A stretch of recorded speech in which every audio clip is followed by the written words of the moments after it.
Hey, salut tout le monde, aujourd'hui gros unboxing parce que regardez qui est arrivé. Bon, la boîte est vide, hein, c'est pour ça que ça fait ça. Kiroa de Hunterfan Studio, j'en avais déjà un, c'est un de mes premiers unboxings. D'ailleurs, je crois que c'est le 5e. C'était leur toute première statue Hunterfan, c'était pas mal. Pour le prix, c'était pas cher du tout, donc ça allait.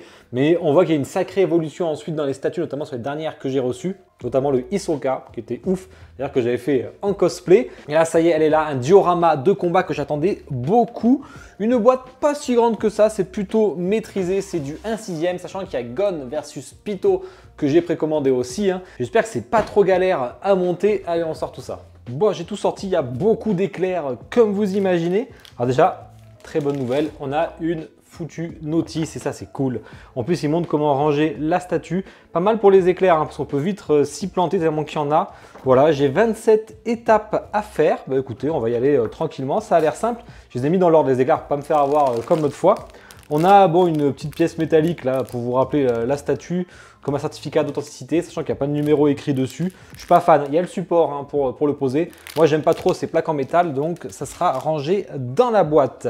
Bon, une base déstructurée comme j'aime personnellement. Grosse base, hein, vraiment grosse base. Et on voit que j'ai le numéro 178 sur 215 international là. Donc il y a beaucoup plus que 215 exemplaires. Là, il y aura les exemplaires chinois, peut-être taïwanais, peut-être canadiens, c'est difficile à dire. J'ai eu de la casse, hein, vous allez voir, je suis un peu deg, mais bon, je vais vous montrer tout ça. Bon, au niveau des pierres, c'est propre, légèrement texturé. Beaucoup de peinture un peu bleue dessus, là, justement, pour les éclairs. Je reconnais cette fumée. On a souvent des usines qui font ça en Chine. Elle est un peu semblable aux celles de Netero Feu Artisan, sauf qu'elle est beaucoup plus réussie, je trouve, sur le Netero. Là, sur le Nonof Hunterfan, c'est moins sympa. C'est dommage, la fumée est beaucoup moins cool. Mais bon, à part ça, la base est plutôt sympa. Il y a quelques éclairs, mais qui sont alors, c'est marrant, ils sont en résine transparente totale. On verra ça après. Bon, on commence direct par le gros, là où j'ai eu ma casse. Donc, vous voyez, c'est du 1/6. Bon, il est assez gros le perso, donc forcément, il est costaud. Pas mal de peinture bleue dessus. Assez cool, ça va être au niveau de l'impact de l'éclair. Alors moi, j'ai eu de la casse au niveau de sa jambe ici que vous voyez. J'ai déjà recollé, c'est plutôt propre. Ça mériterait un petit coup de peinture malheureusement, donc je vais faire un coup de SAV quand même, voir si au moins j'ai un dédommagement, hein, parce que ce genre de non officiel, c'est un peu compliqué, hein, je le rappelle, c'est du non-off. Si vous allez voir mon tuto pour comprendre pourquoi. Et du coup, je ne sais pas si j'aurai un remplacement. Je vais essayer, sinon j'aurai un dédommagement de 50 $ certainement.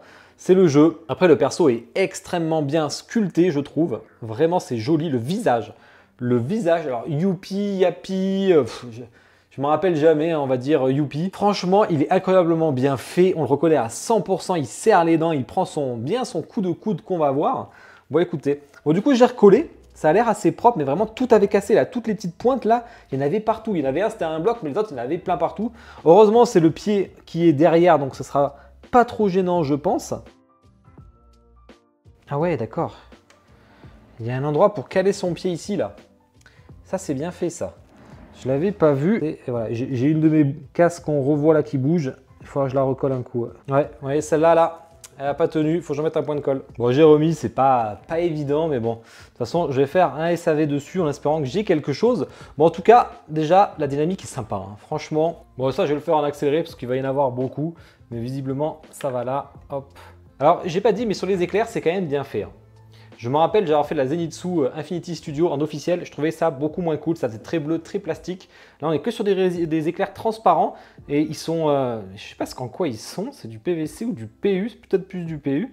Mais ils sont balèzes hein, quand même. Et franchement, ils sont beaucoup plus jolis que ce que j'ai pu voir. Alors, le fait qu'ils soient vraiment transparents, on voit par contre les aimants. Hein. Si on s'y approche, là, par exemple, le plug, je le vois. Je vois le petit plug. Après, quand il y aura sûrement tout l'éclair, on le verra peut-être plus. Hein.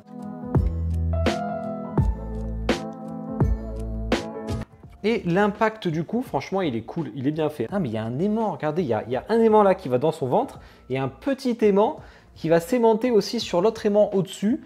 Donc pour le coup, c'est bien pensé, ça ne bougera pas.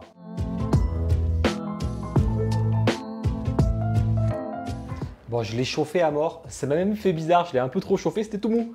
C'était trop bizarre quoi. Mais du coup là, j'ai réussi à le rentrer, sinon j'y arrivais pas. Hein. Il reste maintenant les X milliards d'éclairs qui vont sur la base. Avant le Kiroa, c'est incroyable le nombre d'éclairs qu'il y a. Là, je vous le remets en accéléré. Hein. Ouais, c'est pas mal, ils s'emboîtent entre eux les éclairs. Allez, on passe au gros morceau de fumée. Bon, c'est pas les meilleurs que j'ai vus. Hein. Pour moi, celles de Netero étaient plus sympas. Ça, c'est un peu dommage. Bon, là, j'ai pas besoin de la notice pour savoir qui va ici. Hop, on en rajoute un peu sur la base et je pense que je vais tous les mettre. Hein. Bon, du coup, ça fait un peu de démarcation sur la base. Hop, il doit en manquer un quelque part là. Ah oui, là. Voilà. On va bientôt arriver au Kiroa, je pense. Sacrée base. Hein. Ah, on passe au Kiroa. Savoir que le Kiroa, on pouvait l'acheter tout seul si vous vouliez pas tout ça. Après, ça faisait bizarre de mettre un petit coup de coude là, un peu dans le vent. Je pense qu'il aurait fallu peut-être plus une pose badass muséum tout seul, même si pour le coup, il est bien réussi. Hein. C'est pour ça aussi. Hein. Parce que l'ancien, le visage n'était pas ouf, mais on va en parler après. Au niveau du Kiroa, on est très légèrement texturé et franchement, c'est cool. Très légèrement texturé, c'est ce qu'il faut. Une teinte de couleur très très claire, hein, mais qui lui va bien du coup parce qu'il est comme ça. Bon, lui, oh, putain, ils lui ont mis un sacré plug. Hein. Sacré plug, normalement. Est-ce que je vais avoir à chauffer? Parce que normalement, sur les emboîtements des jambes, il faut toujours que je chauffe. Pas besoin. Voilà, il a mis son coup de coude et maintenant, on va mettre les petits éclairs sur lui. Un dans son dos, au niveau du coude. L'élément n'est pas très puissant, hein. Il tient pas à fond celui-là, je trouve. Hein. J'ai tout placé. C'est quand même balèze. Quand j'aurai les deux, ça va prendre de la place de fou. C'est quand même stylé. Plutôt simple à placer les éclairs grâce à la notice. Hein. Par contre, vous ne trompez pas, mettez-les bien dans l'ordre de numéro, que ça c'est beaucoup plus facile. J'en ai quelques-uns qui tiennent moins bien sur les petits légers, mais ça ne bougera pas, donc ça ne m'inquiète pas. Bon, l'autre que j'ai dû chauffer, mais c'est bon maintenant. Il reste le visage le plus important. Je vous le mets en zoom en même temps. Première chose à constater, au niveau des cheveux, on a un espèce de paint un peu brillant, qui donne un peu nacré aussi, hein. Qui rend bien plutôt qu'avoir des cheveux transparents. J'en ai vu des statues qui ont fait des cheveux transparents sur Kiroa. Franchement, c'est pas ouf. Hein. Donc dans son God Mode, il est vraiment stylé. Il a l'air très bien fait. Hein. Niveau visage, comparé au premier qu'ils avaient fait. Allez voir mon unboxing numéro 5. Là, ça n'a rien à voir. J'en ai vu des Kiroa. Hein. C'est mon perso préféré de Hunter x Hunter. J'en ai pas. C'est pas pour rien. J'en avais eu un, mais je l'ai revendu du coup. Là, vraiment, j'adore. Peut-être les yeux que j'aurais un poil rapprochés, mais c'est difficile à dire. L'air impassible. Comme sur le moment où il teste sa technique, les cheveux sont bien faits. Hein. Il y a des pics de partout, tout est en résine. Il n'y a pas de PVC. Le dernier qui dépasse et tout, franchement, ils ont vraiment assuré. Allez, on place ça, ça devrait être facile. Et voilà, j'adore. J'adore. Bon allez, on fait le petit zoom en musique, j'espère que vous allez le kiffer. Puis on parle de toutes les spécificités, le prix, la taille après.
J'espère que le zoom musique vous a plu, je me régale à les faire. Je ne sais pas si les gens les regardent, mais en tout cas moi je me fais plaisir. Surtout que je trouve que j'ai quand même pas mal évolué, j'arrive à faire ce que j'ai envie de faire maintenant.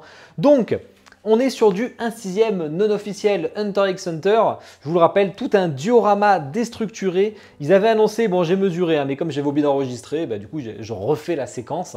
Donc on est bien à 50 cm de hauteur, 63 cm de large, ça peut dépendre un peu de l'inclinaison, hein, et 41 cm de profondeur. Du coup, c'est assez difficile à caser, ça prend quand même pas mal de place. Bon, si vous avez des gros meubles, vous n'aurez pas de problème. Hein. Donc moi, je vais voir où je veux le mettre parce que du coup, moi, je voulais le mettre avec le diorama Pyto versus Gon, hein, qui est sacrément incroyable. Le problème, c'est qu'ils tapent tous dans le même sens. Moi, c'est con, hein, je voulais les mettre un comme ça, Netero ici, et à côté, le Gon versus Pyto pour faire une symétrie. Malheureusement, ils tapent dans le même sens, ces deux idiots là. Ah, c'est un peu dommage quand même, hein. Ils auraient pu y penser. Ça, c'est pour moi, c'est le gros point faible mais du concept en général des deux statues. Hein. Mais sinon, d'avoir des dioramas comme ça, c'est incroyable. C'est le meilleur Kiroa actuel. Alors là, je n'en vois pas d'autre mieux pour l'instant. C'est le meilleur Kiroa actuel. Au niveau du prix, c'est du Hunter Fan Studio non officiel et franchement, alors j'en ai fait des Hunter Fan Studio, hein, si vous allez voir si vous tapez CFI Hunter Fan Studio, j'en ai fait plein et j'ai commencé par le tout premier, alors toute première qui était un Kiroa que j'ai eu d'ailleurs, mais après je me suis rendu compte que c'était quand même pas parfait au niveau du visage et j'en ai pas eu qui m'ont plu donc je l'avais revendu.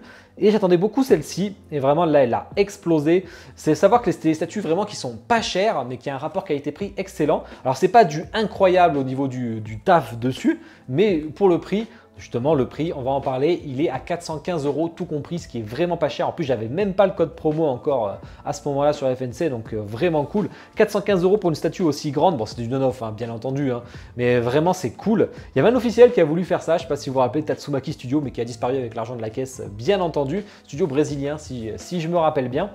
C'était dégueulasse la statue. Elle était officielle mais dégueulasse. Enfin, les points forts, les points faibles. Point faible, je dirais la fumée. Hein. C'est dommage parce que j'en ai vu, comme je vous dis, sur Netero, mais c'est vraiment la peinture qui est pas très bien réussie. Ça, c'est dommage. Est-ce que j'aurais aimé avoir des LED dessus? Pourquoi pas? Après, je sais pas comment. Je sais pas trop comment je les aurais voulu. Est-ce que pile dans son bide, ça aurait été pas mal, mais est-ce que sur le Kiroa autour, un petit effet lumineux sur la base? Je sais pas trop. Du coup, un peu compliqué à dire. Ça aurait augmenté le prix aussi, bien entendu. Après, c'est assez facile à monter. Le fait qu'il notice et tout, ça c'est cool. Quelques problèmes d'emboîtement. Hein. J'ai un peu galéré. Là, vous voyez, j'ai dû chauffer à fond. J'ai eu des casses malheureusement. Alors, heureusement, c'est derrière. Vous voyez, c'est ce pied-là, donc on le voit pas trop. Mais ça mériterait un petit coup de peinture. Bon, je vais faire mon service après-vente, mais je vais juste avoir une compensation. Hein. Je m'en doute. Je pense pas qu'ils vont m'envoyer tout le corps entier en on-off, hein, c'est le risque. Voilà, après en point fort, le Kiroa, clairement, hein, il est vraiment très bien fait, hein, mais vraiment très bien fait. Il y a toutes ces petites veines au niveau des mains, c'est très fin d'ailleurs ses doigts et c'est bien fait, les ongles aussi, ça c'est vraiment respect. Et surtout le visage avec les cheveux. La peinture nacrée là sur les cheveux, ça brille, ça sera dur à s'en rendre compte, peut-être sur le zoom musique vous l'avez vu, mais ça brille selon la clisson de la lumière et ça c'est vraiment cool. Il y en a qui l'ont fait avec de la résine transparente, c'était vraiment pas sympa et là j'aime beaucoup. Les éclairs aussi, hein, ce bleu clair est très cool comparé au bleu foncé de Ener. Les deux sont très jolis, hein, mais vraiment j'aime bien. J'aimais pas du tout Tanjiro Zenitsu là, de Infinity où c'était vraiment très cheap, ça faisait PVC de ouf. Là c'est très bien fait. On voit un peu les aimants. Par exemple ici je vois un peu l'aimant mais c'est pas très grave. Franchement il faut vraiment regarder quand même pour le voir. Et le gros point fort c'est le Yapi hein, qui est excellent. Hein. Le visage et tout il est super belle, très belle dynamique. Moi, je suis content, curieux de voir ce que vous allez en penser. C'est mon top manga préféré avec Slam Dunk, donc je suis trop content. On va essayer de le mettre, c'est pas évident, je sais pas trop. Vous verrez au room tour de toute façon où je l'ai placé. Compte sur vous hein, pour liker la vidéo, bien entendu, et commenter, c'est très important pour le soutien. J'espère que le Zoom Music vous a plu, n'hésitez pas à me le dire. Je vous souhaite une bonne journée, bonne soirée. Ciao.